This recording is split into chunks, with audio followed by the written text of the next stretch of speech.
চরম গরম খবর হলো বাংলাদেশ প্রতিদিন 29 মার্চ 2025 শনিবার। একটি হাঁসের ডিম 22,000 টাকা।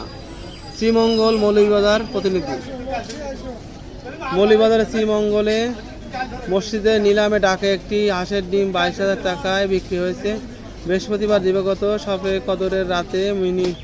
মির্জাপুর বাজারে জামে মসজিদ দান হিসেবে দেওয়া একটি ডিম নিলামে 22,000 টাকায় কিনে নেয় স্থানীয়। এরপর 2 পৃষ্ঠার 2 কলম বিস্তারিত।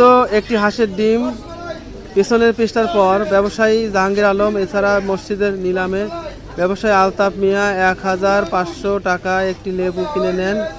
মির্জাপুর বাজার জামে মসজিদ কমিটির সভাপতি মোহাম্মদ আউয়াল মিয়া জানান, নিলামে ডিমটির দাম 2,000 টাকা থেকে শুরু করে 22,000 টাকায় নিয়ে দাঁড়ায়। নিলাম ডাকে 2 শতাধিক মুসল্লি অংশগ্রহণ নেন। এই টাকা মসজিদের শিশুদের কোরআন শিক্ষা ব্যয় করা হবে। ক্রেতা জাহাঙ্গীর আলম বলেন, ডিমটি কিনতে পেরে নিজেকে সৌভাগ্যবান মনে করছি। মহান আল্লাহ তাআলা সন্তুষ্টি পেতে ডিমটি 22,000 টাকা দিয়ে কিনেছি। মসজিদের জিনিস বেশি দামে কিনলে আমার এই টাকাগুলো আখিরাতে কাজে লাগবে। এবং মির্জাপুর ইউনিয়নের চেয়ারম্যান মিজলু আহমেদ চৌধুরী বলেন, আগে প্রায় মসজিদের নিলাম হতো, এই টাকা মসজিদের ফান্ডে জমা হতো, পরে মসজিদের উন্নয়নে ব্যয় হতো। এখন আর সেই আগের মতো হয় না।